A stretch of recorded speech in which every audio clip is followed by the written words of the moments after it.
Well, hello there once again. I'm Jack Lucas Caffrey, and I'm interviewing another person today. It's going to be face-to-face, which is brilliant because I love the face-to-face interviews. And today, it's going to be with John Graham. How are you doing today? Absolutely marvellous. And great to have you here. Yes, thank you. Yep. Thank you for inviting me over, letting me come over. Well, this place is for everybody. It's a kind of like a communal studio, you know. Yeah. Anybody wants to do a bit of work here, there's no problem. In you come, you know. We're not fussy. Unlike my eating. So, why don't you introduce yourself to the many people on YouTube who may not know who you are and what you sort of do? Yeah, okay. John F. Graham, singer, songwriter, leader of the HOTHOUSE BIGBAND, Asia, the music of Steely Dan, Soul Doctors, Shush, playing for the last 50 years. You know, everywhere, all around the country, you know, that's what I like. Studio, staycations, anything, you know, to do with music, we love it. Yes. An Irish dancer.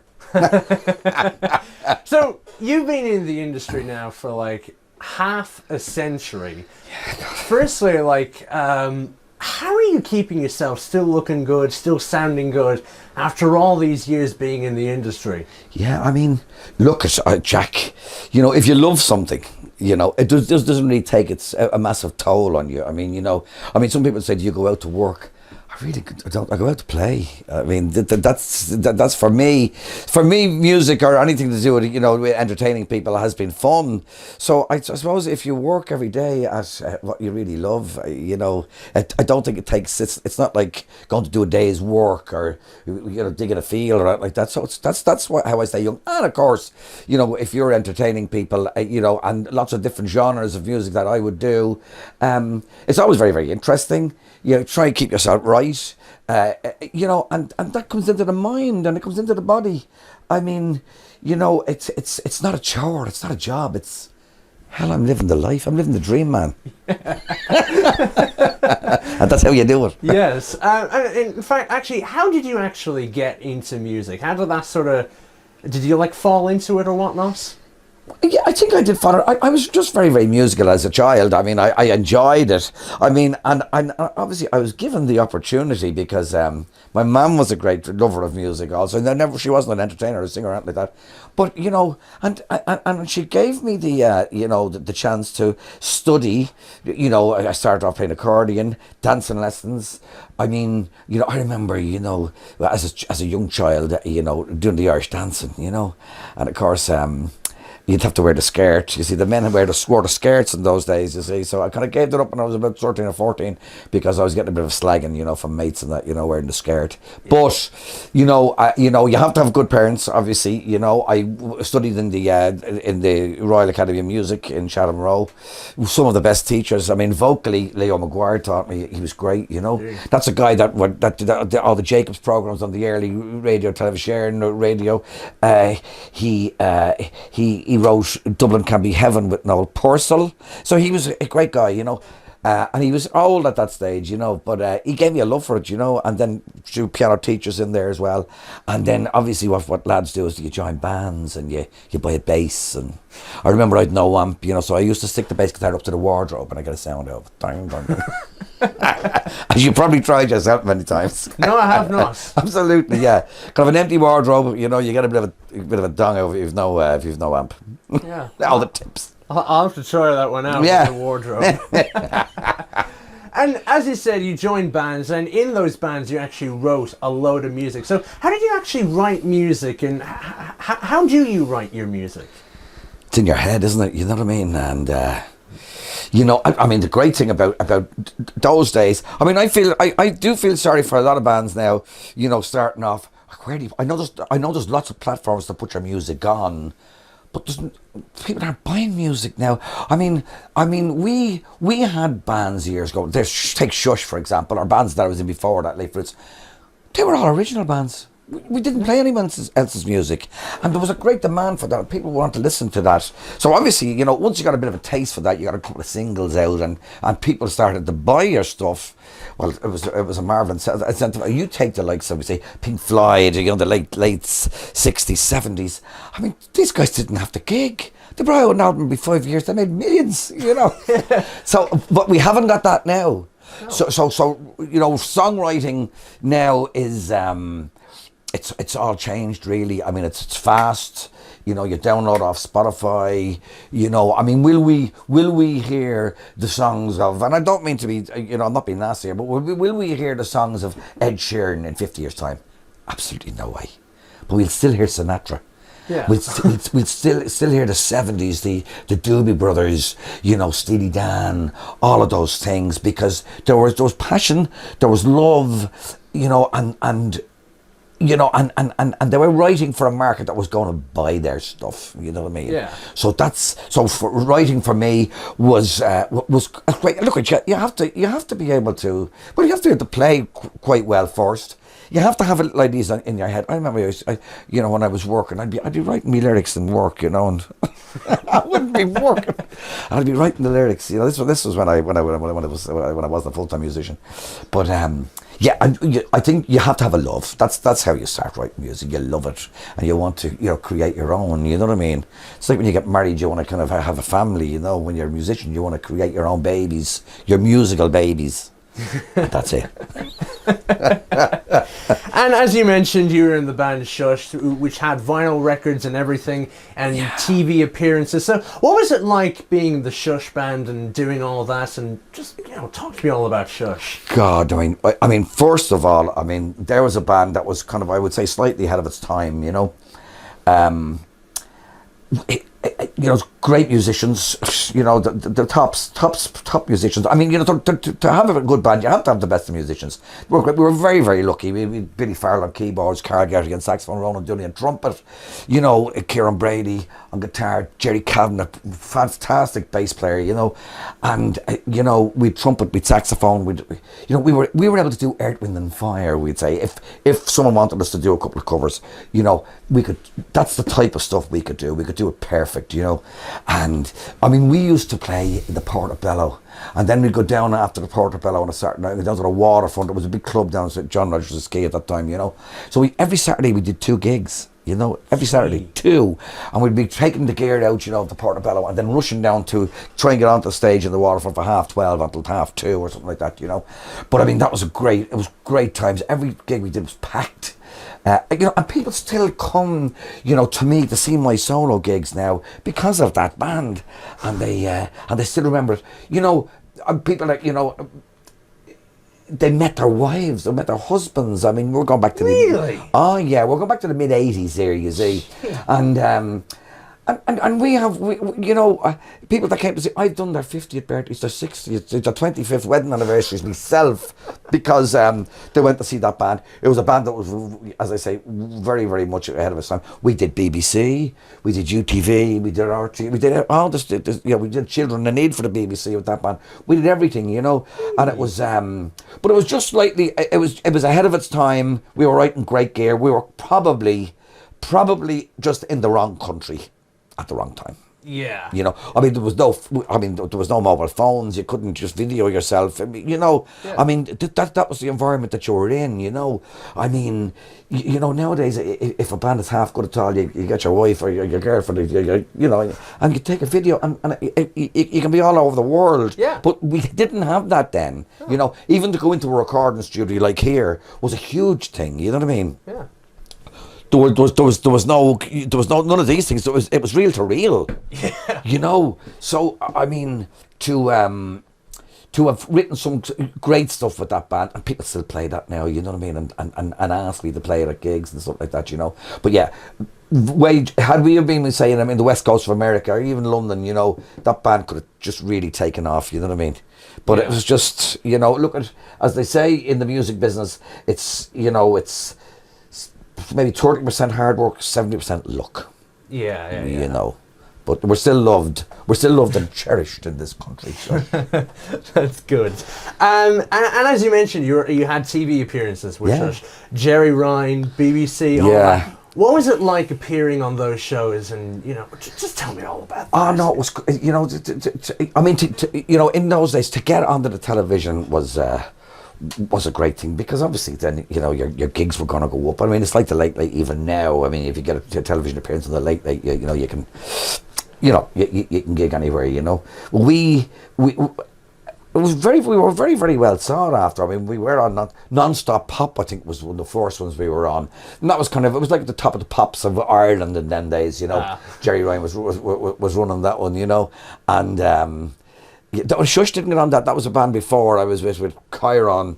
But we did all that. So as I say, we did the Children in Need. We did some great programs up in Belfast, and great exposure. I mean, there weren't a lot of bands there weren't a lot of bands doing original material.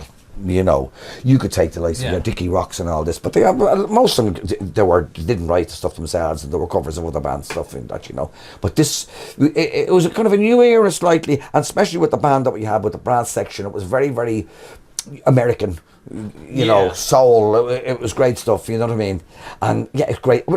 Everyone likes to go on the old television. It's grand, isn't it? It's like this. Everyone likes to do an interview. Hi. Yes. And speaking of soul, you were in another band called the Soul Doctors. What are they all about? Well, it was kind of an extension. The Shush had kind of slightly ran its course. We had got 10 good years out of that.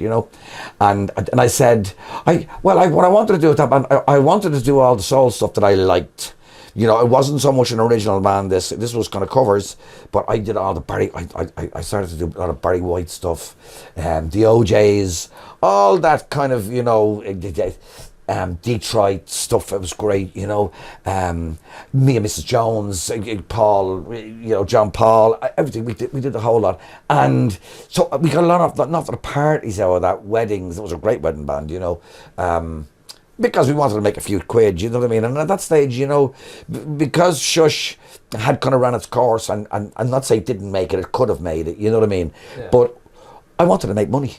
So I was going to get out, I was going to gig, I was going to enjoy the stuff that I was going to do, you know what I mean? And we got a lot of years out of that. It was great, you know what I mean? And I had some of the members of Shush in that, maybe three members. So it was just getting away from the intensity of Shush, because I know it was a fun band, but it was quite a serious band, So we had a great bit of laugh with this, you know what I mean? And it wasn't as serious, and we had great musicians in that as well. I mean, Keith Duffy and on bass, and just great heads. Look, I've been very, very privileged.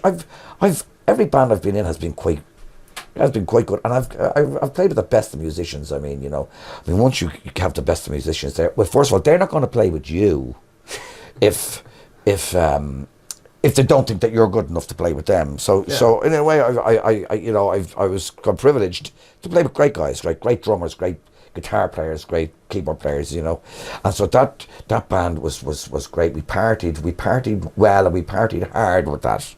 Yeah. And we enjoyed it, and I'm still not well after it. And one of your earlier bands, when I was doing some research, one of your earlier bands I heard was Les Fruits, and I believe my late friend Shay Healy was involved with the band. What was it like working with Shaymo and all that? Look, Shaymo was great. You know what I mean? I know you knew Shay well. He was a gentleman, wasn't he? Really. I remember when he won when What's Another Year won. That was 1980, wasn't it? I think it was. Yeah. Well, Shay, Shay used to get myself and Les Fruits into the studio, you know what I mean? Mm-hmm. And he was a very, very generous man, Yeah.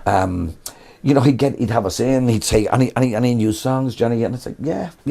And because he loved to see other people record. Now, and any time that we had new music, Shay would pay for it. We'd bring us into the best studio in town. Nice. And then we'd record all night, and then we'd end up in the coffee dock there in Jury's about 5:30 in the morning with a few scoops. And Shay was a wonderful, wonderful guy. I really miss him now. You know what I mean? He was always in good form.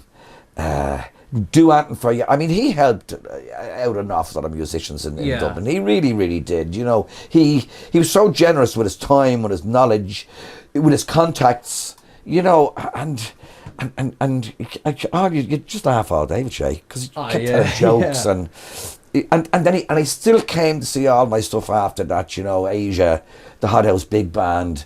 I mean, no matter where I played, Shay would come. I mean, the last time I saw Shay, I think I was doing a little kind of Hampton Trio gig with Chris Canavy and Mark Wilde, and he came in and he wasn't just well. I knew that, you know, and he came in and he couldn't stay for too long, sat down, we had a bit of a chat, we enjoyed a little conversation, and I got him a taxi and put him into it, you know, to send him home and that, you know.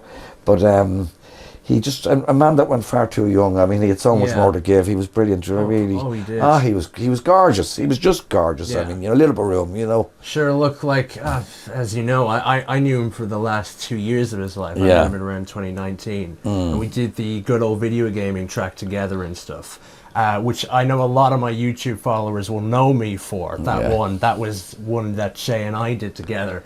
And then, you know, we did, and he let me just do whatever I wanted. You know, he let me, you know, if I needed a lyric change, needed to do something, I needed to put it in such a thing, he didn't mind whatsoever, even bringing in other people. Like I remember bringing in my friend Kyla Bell onto the song In My Life. And like I remember playing it to him going, Jesus, you two turn that song from like bamboo into stainless steel.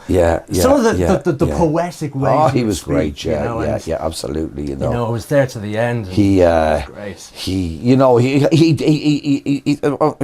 changed my life really, because he gave me that insight into studio work, into the possibilities. He was a possibilities man. Anything was possible where Shay was concerned, you know what I mean? and he was dogged. He was dogged at his writing. He wrote every day, you know, which is a lesson to young writers. I mean, you know, if you want to be a songwriter, you know, you have to write something every day. And Shay did it. I mean, I could put your stuff there on the computer there that Shay would send me these tracks. I have them all there still, you know. And can you do anything with this? He might only have a half a chorus. But he would share, and he'd say, have you got anything to add to this? You see, so he didn't want to keep everything for himself. He just loved the process of the end result, you know, and that was great. And he didn't care, he didn't mind how he got there. And then, of course, he used great musicians. He gave musicians. I remember, you know, artists like the Four Tops or these people would come into Dublin, you know, to do a concert, and Shay has them in the studio the next day. Gee.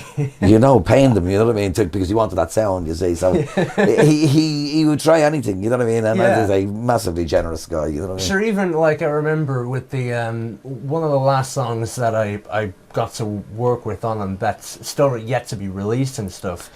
It was so unfinished. Like it was just a little scrap of material. Yeah. And he did it on GarageBand because he wanted to try out GarageBand and try to produce stuff from his laptop. You know, so it does remind me of all the things you're saying about him from, like, you know, however long it was, 30, 40 years ago. Yeah. Like, it just reminds me of who he was, even in his last Well, he kind of never changed. He was the same. No. I mean, I met him, I think he was 40 or something like that, you know what I mean? And he never changed until the day he died. He was still, you know, really twitchy. He was always, you know, at something, you know what I mean? Oh, always. Yeah, he was great, you know. He'll never be forgotten, that man. He was one of a kind. Oh, yeah, without a doubt. Absolutely. And, that was a nice comment. Thank you for that, really. And moving on now from that, before I get too emotional, you also did some other bands as well, as you mentioned. You mentioned a couple of other bands you're in. What were the other bands like, and maybe name them, and what were the differences and everything? Yeah, there was a lot of stuff. I mean, you know, I was asked to join a band called Asia. They were a Steely Dan covers band, you know, which is, you know, I don't consider it a cover band because, I mean, Asia or a Steely Dan would be, for me, you know, one of the best bands ever. They're a musicians band.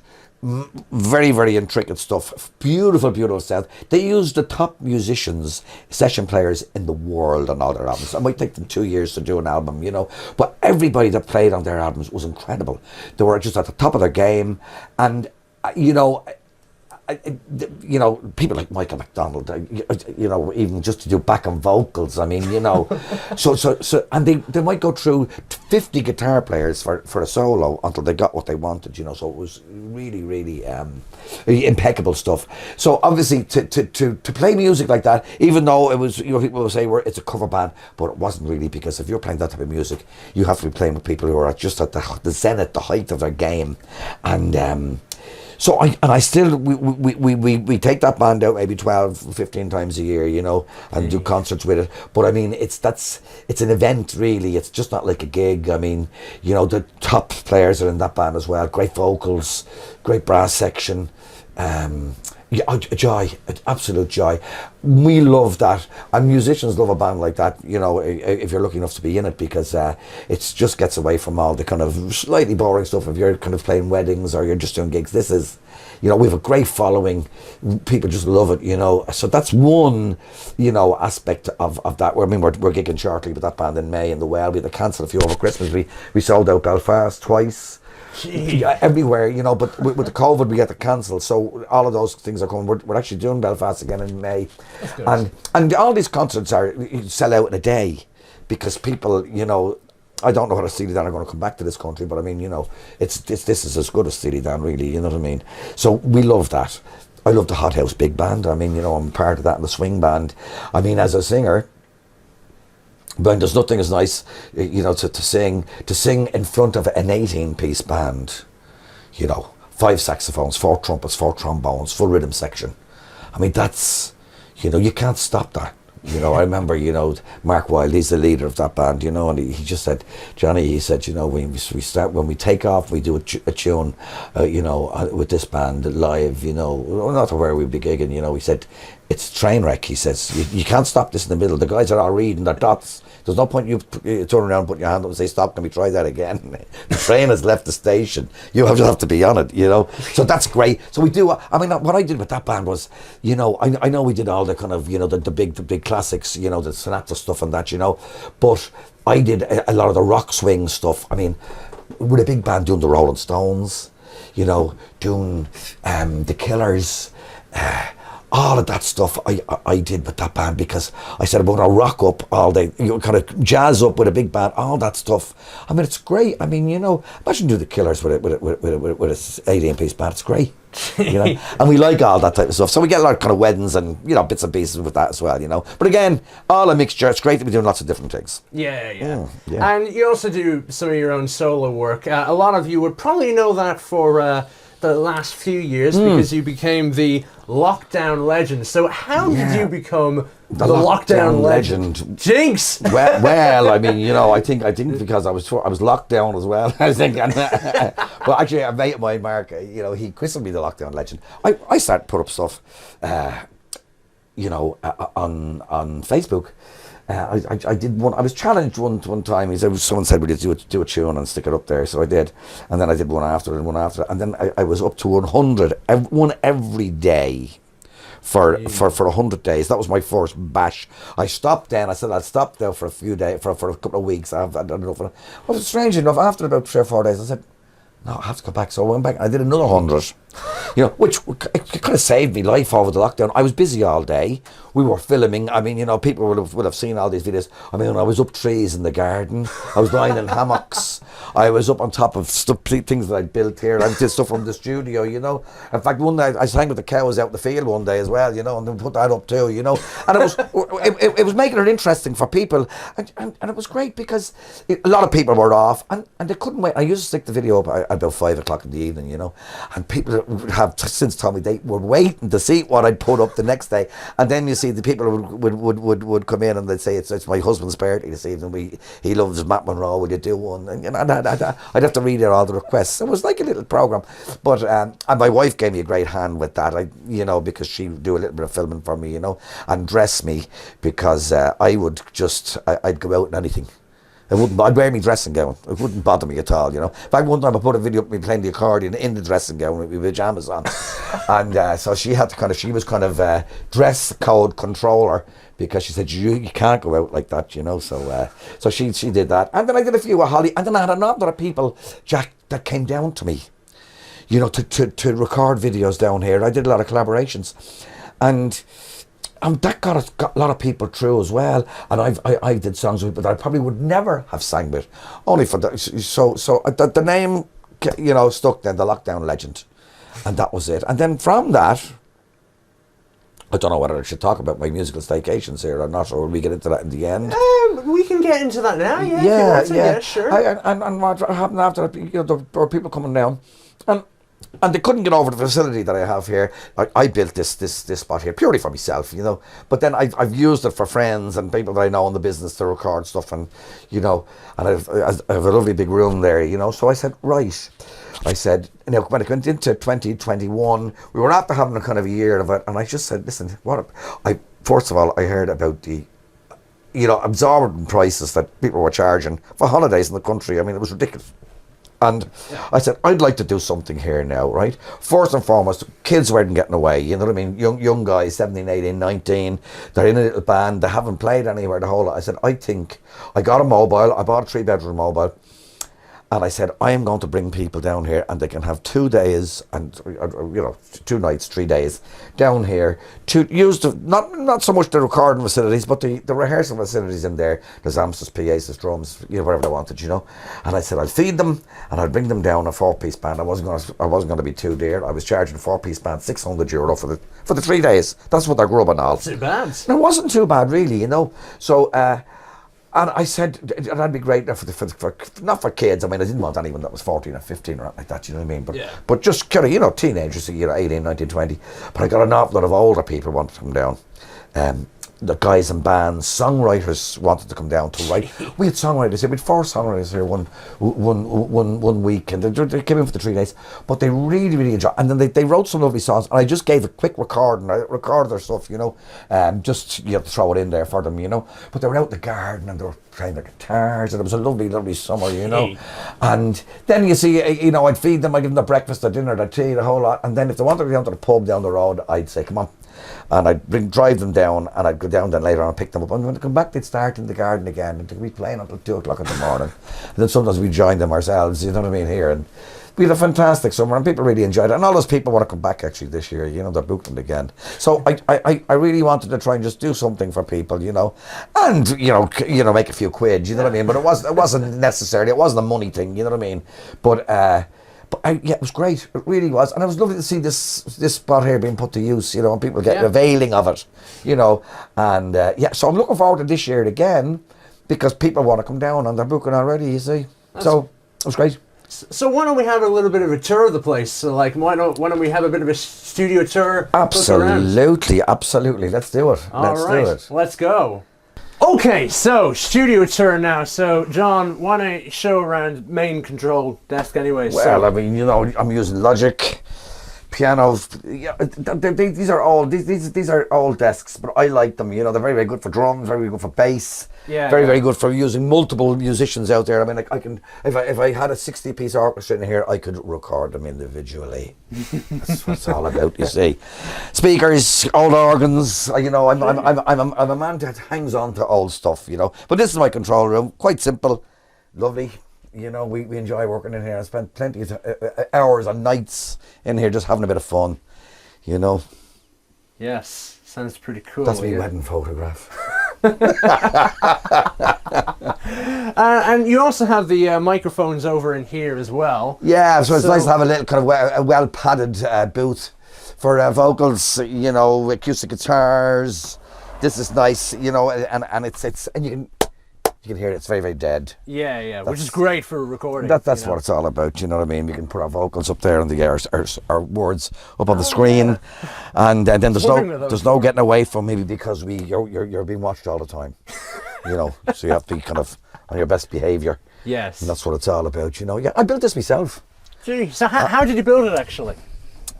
I just, you know, there's a few things I didn't do. I didn't do the block laying.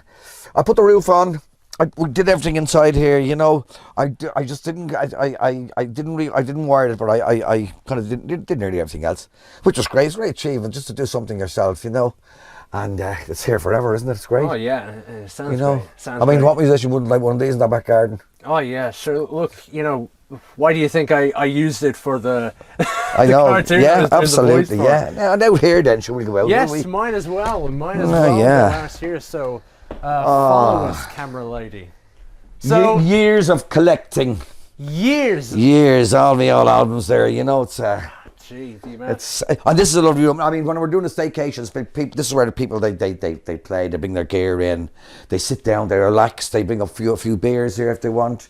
I mean, it's there's drums. There's old PAs. I've a surround system, 4 corners, which is lovely. Yes. You can just turn it nice down. They can be playing anywhere in the room and hear it.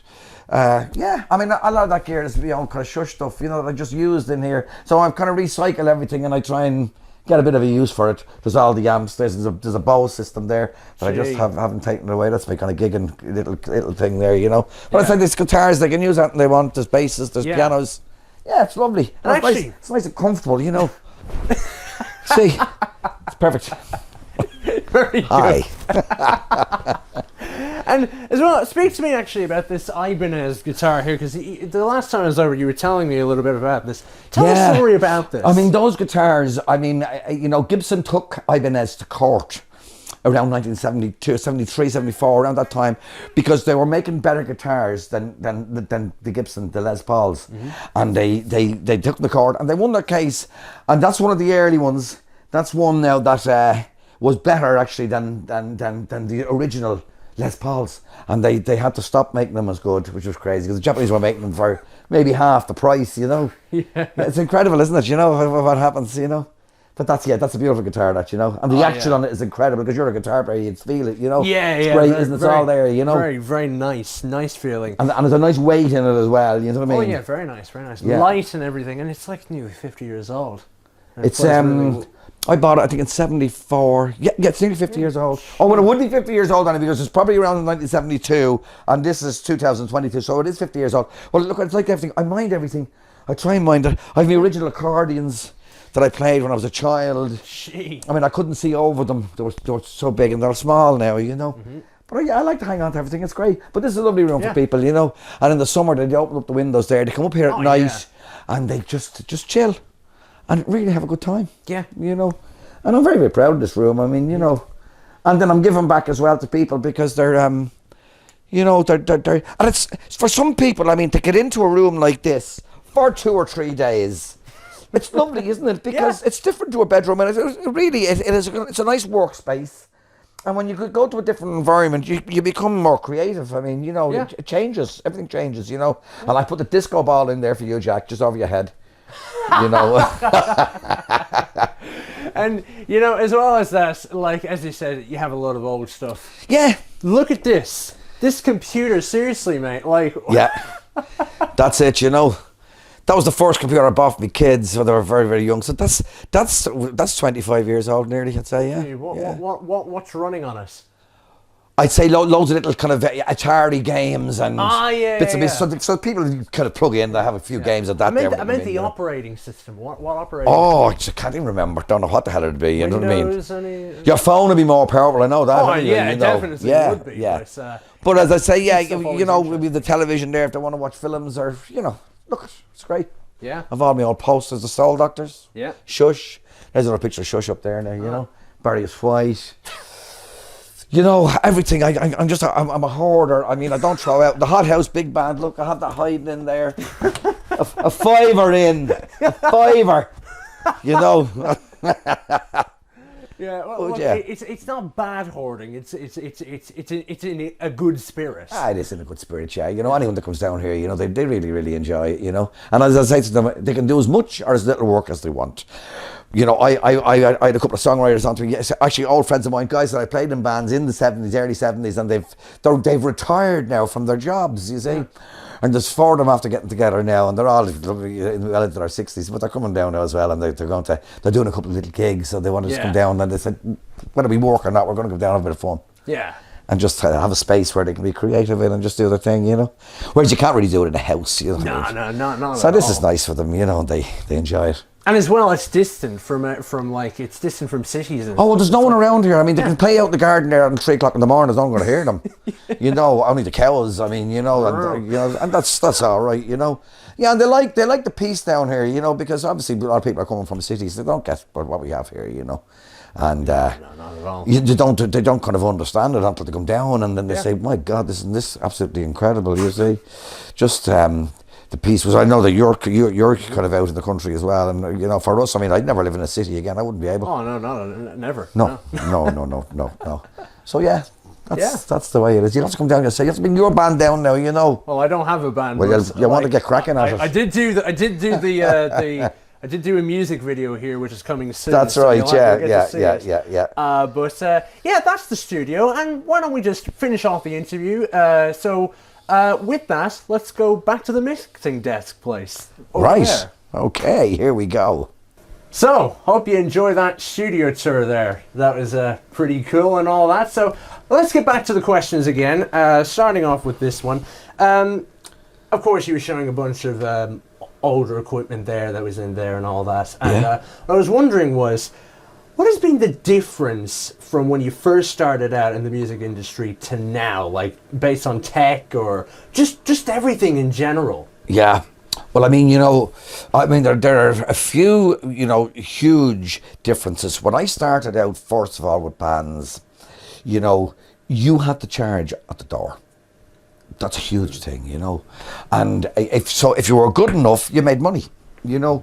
And pubs then in those days, you never got a fee because they just didn't do that, you know. But nowadays, you know, people are playing in pubs and they're playing in different venues and that. They're getting paid, you know, from the bar. And the people, are the people really asking for these acts? I don't think they are, you know. And the proof of the pudding is that if you try and sell an act and put it in somewhere and you say it's €15 to go and see these, you'll know whether you're good or not. So in a way, an awful lot of people got into the business, and, you know, every pub has to have entertainment. Is it good? Some of it is, some of it is bad. So, you know, in that respect, things are very, very different now, right? Yeah. Gear-wise, I mean, stuff is lighter, you know, especially for me, my one-man show. I mean, I have a lovely Bose rig out there that I can just throw in the boot of the car. It's sensational. It's expensive, but I mean, I remember, and all the gear I've showed, you've seen in the studio, that was all gear that Shush and bands like that used.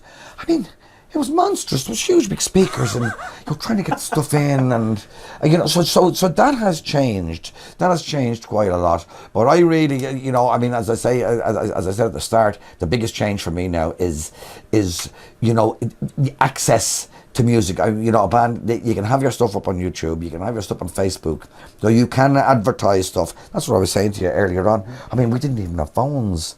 You know, there was no mobile phones. I mean, you can't imagine that. You know.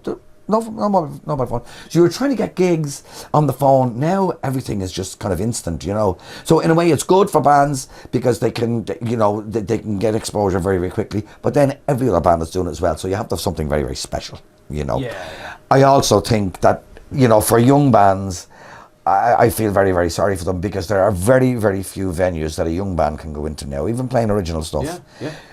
You know, I mean, do people want to spend money? I think the young people aren't great now, whereas when I was young, when I was 19 and 20 and 16 and 17, we were gigging, you know, people were prepared to pay the £3 in to see a gig. I don't think young people, I think they're prepared to go to the Point, or to go to the, you know, to go to these bigger venues and spend 150 on a concert, but they really don't want to go down and spend. Now they'll go into the local pub, all right, and if there's a fella on, that's fine, but they won't even be listening to him because they didn't have to pay in. No. So that's different. But I don't think they're prepared to pay their €10 or €15 to see a local band trying to write and, you know, try to get a bit of exposure and a bit of experience, so, you know, playing live. I mean, you take the difference now between, you know, bands, as I said earlier on about like Pink Floyd, they could bring out an album every 5 years and they'd be multi-millionaires because everyone was buying it. All of these bands now are gigging. They have to gig because they can't make any money otherwise, right? So that's a huge thing, you know. I mean, we're getting great bands into this country. Everyone comes here. We're on the kind of the gig trail now, you know, as they say. Whereas back in the 70s, I mean, there was really no one coming to this country. No one. Nobody at all. I mean, Rory Gallagher, you know, Tin Lizzy, you know, you might see them, you know, but everyone is coming now because they have to gig, you see. Yeah. And I mean, you know, as much I like the O2 or the O3. You know, I like these places. They're good venues. But I mean, I love to see a band in a small venue. I'm right beside them. It's great. You know, we're not going to see any of that anymore. You know, the Olympia maybe still. You know, people will use that in Vicar Street. Yeah. But I mean, I sometimes I don't see the point in going and spending €100. You know, when you're so far back that you're looking actually on a screen. Yeah. So, you know, and because there's so many acts coming in to this country now, I mean, you have Bord Gosh, you have the O3, you have all these, lots of promoters bringing all the foreign acts in. And then really, sometimes, you know, there's not enough money left then for the small little guy, the Irish chap that wants to just play a gig in a 100-seater theatre, and he has to charge, I mean, really, I mean, the government should do something about that. They should, any home acts that are doing well, they should be really sponsored well, and, you know, they should be given an incentive to try and do these gigs. You know, it's very, very difficult. It's very, very difficult just financially for young acts now to try. And so that's the difference, I think, you know. Yeah. In fact, I think the problem definitely is that, like, people like RTE in the last while in Ireland have not promoted enough Irish acts, or even on the radio. I think there was some talks, like, don't quote me on it, but like, it's incredibly paraphrasing, but like, I think they're trying to sort it out where they're going to play more Irish acts and stuff. And look, don't get me wrong, the international music is great and stuff. Like, you know, I wouldn't be doing interviews consistently if it wasn't for so many of the international acts I've gotten. But there is some local Irish acts here, you know, like there was this one. He sent me this song, this band called Covanta. Great music and stuff, but like, God almighty, no publicity. Absolutely. Nothing, you know, not. Like, you know, they wouldn't get on the radio had it not been for me playing them. Well, I mean, you know, there are a few, you know, programs that are good. I mean, you know, just off the top of the hat. I mean, Ronan Collins will always play a bit of Irish stuff, you know. Paddy Cole will play. I love his program on a Sunday morning. He'd play a lot of Irish stuff, you know. Tom Dunn, you know, they will, you know. And sometimes when you listen to these programs, you know, and I would listen to a lot of these programs because I'd be coming home late after gigging, and they could be on it. They're on at awkward times, 12 o'clock at night until 2 o'clock in the morning, you know, and I'd hear them. But there are some fantastic, brilliant young songwriters doing brilliant stuff in the studio here, you know. I mean, and really, and I don't mean to be disrespectful at all, but these are the bands that should be on the Late Late Show. Not the fella that's on it 5 times a year. And look, Daniel O'Donnell is great, but I mean, we spitting facts. But we have to let these other bands on, and they should be on all the time. I mean, we've seen you know, and I'd say no disrespect to anybody at all, but really, there's a bit of an agenda here. There's 10 or 12 acts in this country that get onto the Late Late Show 6 or 7 times a year. Not good enough. It has to change. Yes, it really does. It has you know, like there's talent out there. Come on, like absolutely, not that hard to find. No. No, I mean, I was often approached by the Late Late Show to have the Hothouse Big Band play on it, you know. And I said, great, I can't wait. No, we don't want you singing. We want to bring in another singer. Well, I said they can bring in their own big band then. They're not getting mine.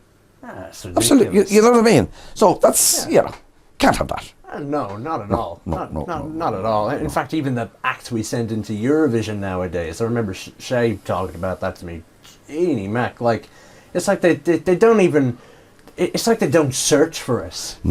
No, they don't. You know, there are, as I said, there's some fantastic, you know, acts out there. But again, just harping back to the point, there's nowhere for these people to play.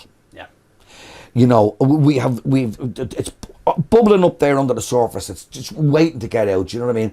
Let these guys play. They'd even play for nothing, but they can't get a venue. No, it's just wrong. It is.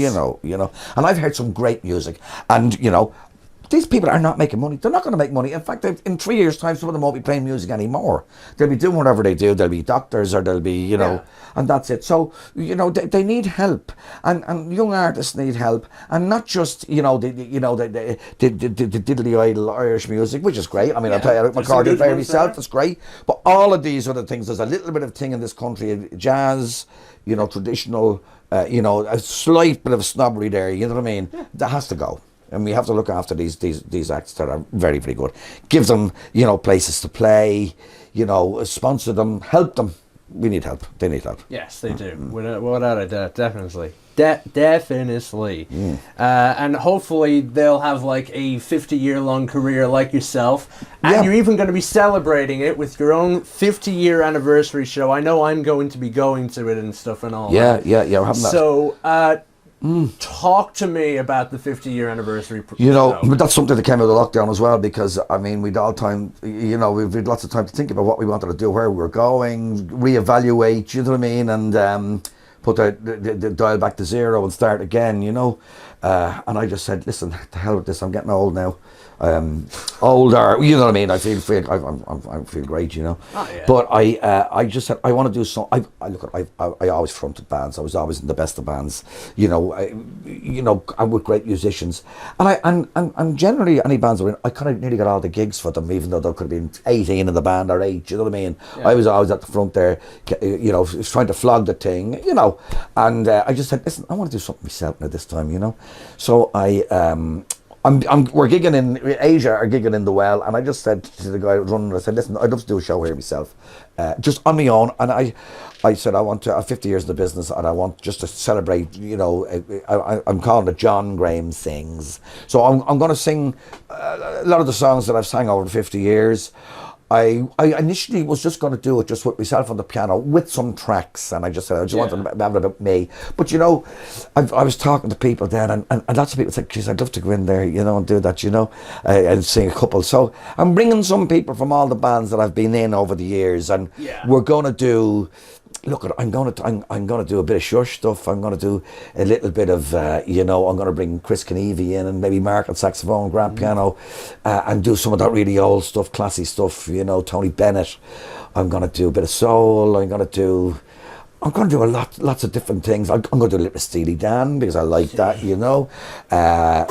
and I'm just going to have one hell of a good Healy. Yeah. And we're going to enjoy it, and people are buying the tickets already, they're up for sale, So that's the 2nd of September, it's my birthday as well. And, and then I might, it's not that, I might do it again. I might do it again for another 5 or 6 years. But I wanted to mark this year just to say, just something for me. Just for me. Because why not, anyway? And when people heard of it, they're actually delighted, and they can't wait to come, So sometimes we don't think enough of ourselves. We think, I wouldn't be able to do that, And sometimes we have the comfort of a big band that you play with because, there's so many in it. And I just wanted to do this. So I'm going to play a little bit of stuff myself on it. And it's just a kind of a celebration of the people that I've worked with and the songs I've sang. And it's going to be a mixture. There's going to be lots of different things in it. I'm just looking forward to it, Oh, yeah. I mean, there'll be something for everybody in the audience, you know what I mean? It won't all be, funk or Shush stuff. There'll be a lot of older stuff in it as well. And maybe a few curved balls in there, you know what I do.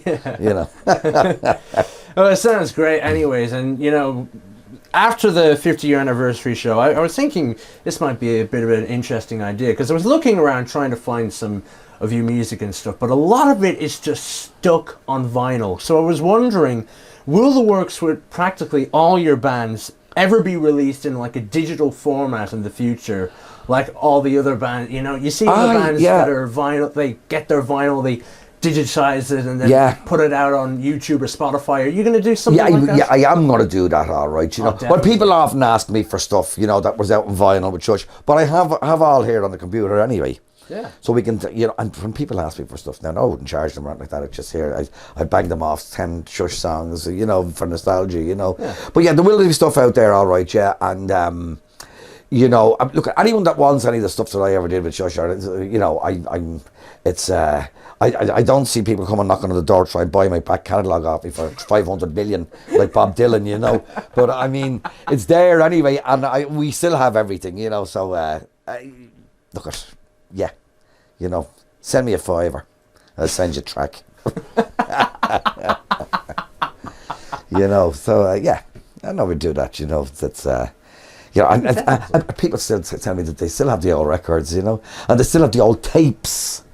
Gee. Oh yeah, they still have the old tapes and that. You know. And they might have the tape. I don't think that the tape recorder is the only thing, you know what I mean? So they often ask me, and then I bang them off a CD here, you know, and send it to them, you know. But it's people still listen to it, people still like them, you know. I'm looking forward to a few of the old Shush songs as well now on the second. Just it'll be good fun, you know. And my daughter is coming in. I wrote a song for her, Lisa. It was a big single for us, you know. So she's a mammy now. She only had a baby there 2 weeks ago. And her picture is on the single. It's around there somewhere, you know. She's only 3, I think. So it's just amazing the way that time goes, isn't it? And changes. And now she's a mammy. So we'll sing that song for that night anyway, you know. And all my kids will be there as well. Holly May will probably will come up and sing a song with me as well. Yeah, because we had a huge thing. We went viral with one of the songs we did in the garden here, an old Frank Sinatra song. And so she's going to join me too, you know. So it'll be kind of a family affair, lots of friends, bits and pieces, and we're looking forward to that. Yeah, well, that all sounds great. And we could go on forever, John. Absolutely. I could anyway. Well, I know I could as well. If it wasn't an interview, it was just a discussion about life and stuff. But we got to end it so... John, thank you very much for that. That was really good. Is there any sort of last things you'd like to say? Do you know, I just keep coming to the gigs and... keep enjoying the music out there. I mean, music is a fantastic thing, isn't it? I mean, you know, it really is. It's a sixth sense, really, because you're using your ears, you feel, you're using your rhythm. I mean, it's emotional. It's part of life, isn't it? Really, you know, it can make you feel sad, good. It's a healer. So music is so important, and it's so important to go. And I will tell people who are listening to this, always go and support your local act. Yes. Get in there and give them a bit of and always clap after the songs. You know what I mean? It's important, isn't it? I mean, anyone that gets up on stage, whether they're good, bad, or anything at all, deserve a round of applause. So be generous to musicians and any entertainers that's looking after you and make them feel good. Yes, definitely. I think that's a nice way to end, isn't it? I think so, definitely. But is there any do you want me to play a little bit of song, a song from whatever band or whatever? Yeah. Anything for airplay? I think we might just do a Shush song. All right, which one? Wait, let's see. I wrote this song for my... there's a few different ones, but Lisa's a great one. I wrote a song for my father as well that hasn't been played too much. It's called A Risk Business. And he died in 1986. And I wrote it for him around 1984. Now, we'll have a pick after this, so we decide which ones we'll do. All right. Okay. We'll pick one of the songs and you'll get to hear it. And whatever one you're hearing... I hope you enjoy it. But yes, John, thank you very much for coming on. And my pleasure, Jack. Speak to you soon. It's great. Absolutely. Good stuff. We're allowed to shake hands now. Yes. The lockdown is over. Well, we'll have to come up with a different name now. Absolutely. The music The lockdown is the new going out. Yeah.